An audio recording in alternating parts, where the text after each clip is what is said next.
Hey guys, welcome back to MathsCube. Today we are attempting the fourth question from the International Advanced Level Mechanics M1. So without further ado, let's get started.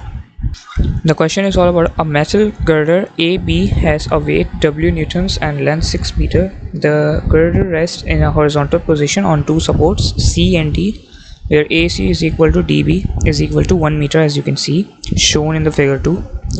When a force of magnitude 900 Newton is applied vertically upwards to the girder at A, the girder is about to tilt about D.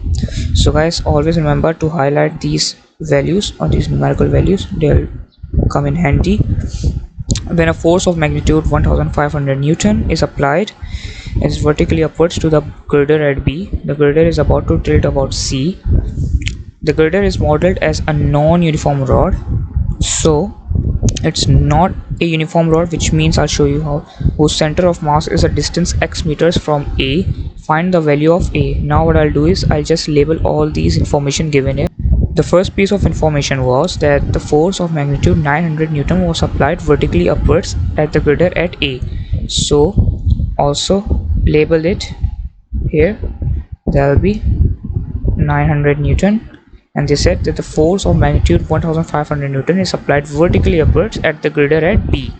So they are applying the same, or you can say a bit more force here at B, and they say it's about to tilt about C, and they say that the girder is modeled as a non-uniform, which means its center of gravity is not in the middle, but it's somewhere here, which is close to A, you can say here. So I'll just mark it G. There you go, I've mentioned all the details here. That's 900 Newton up, 1500 Newton up from B, and the weight is down at G, which is closer to A, and the distance from you can say the girder from C to D is 4 meters.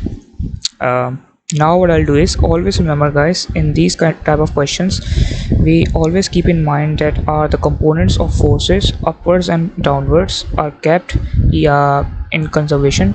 Just like we resolved the forces in the third question, we'll take them in count. Now to solve the moment questions, what you need to remember is the formula for it, and it is the moment is equal to force times distance, and you have learned it physics. It's a very easy formula, but to solve these kind of moment questions it's a bit tricky. Now what I'll do first is I'll take moments for C and D separately, because we can see that they are horizontal position on two supports. So I'll find out these two supports first. So if I take moments about C, I can say that when a force of magnitude 1500 Newton is applied vertically upwards to the girder at B, the girder is about to tilt about C. So it will go like this, in this shape, as you can see on the screen. So it will go about anti-clockwise, and always remember resolving the upward forces then the downward forces. So 1500 into 5, you can see, because this is 1 meter, the distance here is 1 meter, and the distance here from D to C is 4 meter, so that will be 5. There you go, that's moment about C. So that's 1500 into 5, and that's equal to 5 W into 5 minus X. Now why X? Because X is coming here in this, between this direction, and that's the direction between A to G. So we have to find the X value, so that will be 5 minus X. Now we'll find the moments about D. So to find the moments about D, we know that a force of magnitude 900 Newton was applied vertically upwards at the girder at A. The girder is about to tilt to D, so this girder will move all about in the clockwise direction, this side. So that will be 900 into 5, because the distance from A to D is 5 meters, as you can see, 4 and 5. So taking the upward forces first, that's 900 into 5, and then I'll take about the weight or the downward forces. There you go, 900 into 5 equal to weight into x minus 1. Now the distance from weight to A was 1 meter. From A to C it's 1 meter, and to W or G you can say, it's 1 minus x, because from A to G is x, so that'll be 1 minus x. Now the last and the final stuff that we'll do is resolve the upwards and the downward forces. You can take any position of the any two supports. You can see that's D, that's a normal force here, and at C, there you go. So what I'll do is I'll just take for C, and that'll be, there you go, I set the equation in terms of normal contact force for C and the W. So that's 1500 plus RC equal to W. And if you're wondering what it will be if I take moments about D, or the component of forces for D, so that'll be 900 plus RD equal to W. It's up to you which support you have to choose. But now what I'll do is I'll share a very quick and smart trick here for you guys to solve this question. Basically we'll be solving for W first. So what I'll do is I'll just do some quick maths here to find this 1500 into 5 and 900 into 5.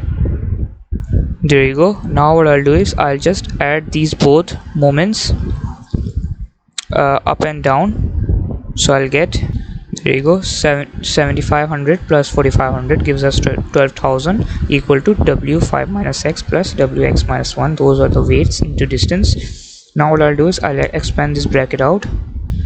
There you go, 12,000 equal to 5W minus Wx plus Wx minus W. Now we can see that we have minus Wx and a positive Wx, so these will cancel out and we'll be left with 12,000 equal to 5W minus W. Doing some basic maths, we'll get 12,000 equal to 4W. Now what I'll do is I'll just divide 4 from both sides and we'll get W as 3000. So my W value is 3000 Newton, and we can easily find RC value here when we just do a simple substitution. So if we make RC the subject, that'll be W minus 1500 and our RC value will be 1500. And now what I'll do is I'll just go back to the moments we took around C. There you go, 7500 equal to W into x minus 1. So what I'll do now is I'll plug my W value, which is 3000 in the next step will be to expand the bracket. There you go, 7500 equal to 3000x minus 3000. Now to make x the subject, or to find x, what I'll do is I'll add 3000 in both sides. There you go, 10,500 equal to 3000x. Now to get the x value, what I'll do is I'll divide 3000 from both sides. So our x value will be 3.5 or 3.5 meters, you can say, because that's the distance from A to G. So that's it guys, that's how we solve the value of x in the moment question. Thank you for watching. Stay tuned for more videos from this series.